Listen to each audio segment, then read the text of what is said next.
Hey guys, it's Jason here with A&E Creative here for another tutorial on how to override a link within your Squarespace website.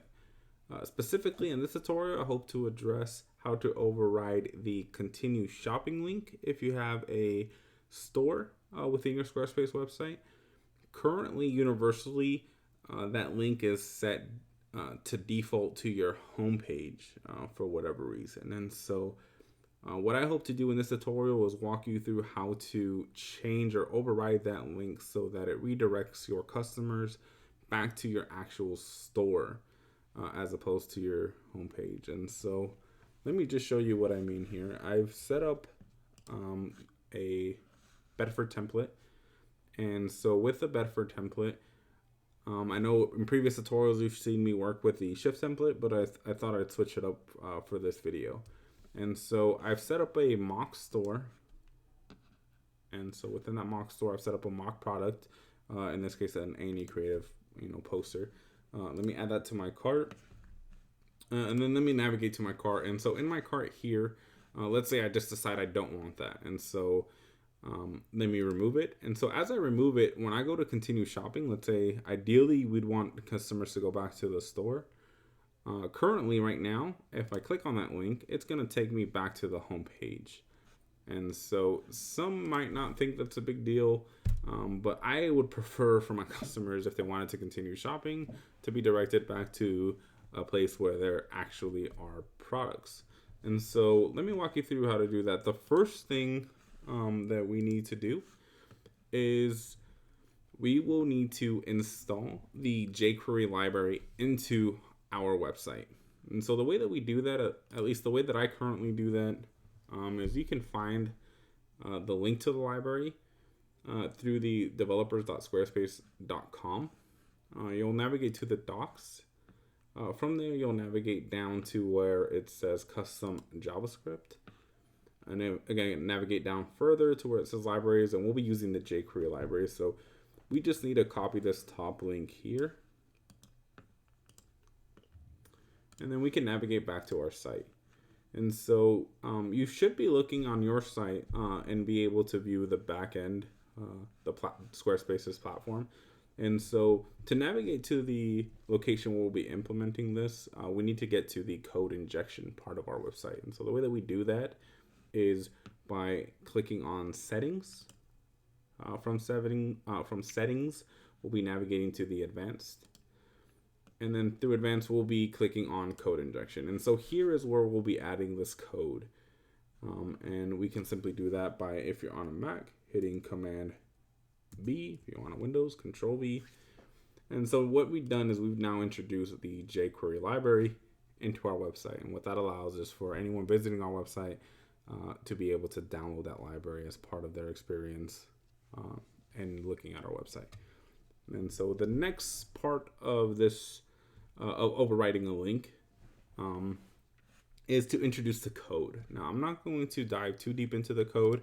I will try and break it down a little bit for you to make it easier, a little bit easier at least, to understand what's happening. And so essentially what we're asking or what we're saying is that the code be loaded after the page has loaded. And then the code specifically, this is the important part here. What we're saying is this particular link, this is a class rather, this particular class, we want it to be, I don't think overridden is a word, but we basically want to replace this link with whatever link we put here. And so how I found this, I'll show you real quick how I actually found that.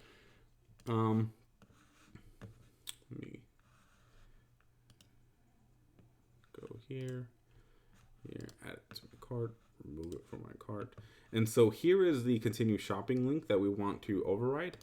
I'm actually in the Chrome browser, and so I want to inspect. I just highlight over the actual item or element that I want to inspect, and then hover to inspect element. And so I can see here that it's nested within the empty message class. Now classes are denoted with a dot. where IDs are denoted with a hashtag. And so that's how I got this class. And because it's a link, and it's a link that is, again, directing us to the homepage, I always denote that with the A or the anchor tag for that specific reason. And so, again, as you can see, if I click that, it's going to take me back to the homepage. So let me close that. And I have two windows open for the simple reason. One of them is incognito, so we can see the code work after I've applied it. Because sometimes if I'm trying to show you what I'm doing within Squarespace, it can be a little buggy. So the next part of the process is to paste in the code, as far as the page link, rather, to where I'd like that link to be directed to. Now I have mine written, so let me show you what that is. And so you can see here, when I added, I just copied and pasted the link to where I want the override to direct them to. Now you can see that it's a little bit grayed out. If you see that, I'm not sure, if you copy and paste it as opposed to writing it in, this is an issue that happens again with sometimes with Squarespace being a little buggy. What you can do is you can just delete the quotations as I'm doing here, and it should reset it so that it's now active. You see how it's blue there now instead of the grayed out, and that just basically means it's active now. I don't know why Squarespace has that happen. It happens every time I try and do that, where I have to actually delete those quotations and then just basically re-add them. It's not a big deal, but I'll go ahead and save that. And so now I will come back to the website under the incognito. And so here you'll see now, if I go navigate to my store, navigate to my product, add my product to my cart, go to my cart, delete it from my cart, but I want to continue shopping, it now directs me to my store. And so I hope you found this tutorial helpful. With the code, you keep in mind that it is something, if for whatever reason you need to override a link that you're for some reason not able to change manually, you can implement this code again, and just by changing the class and then again the link of where you'd like to direct your client or customer to. Again, I hope you guys found this tutorial helpful.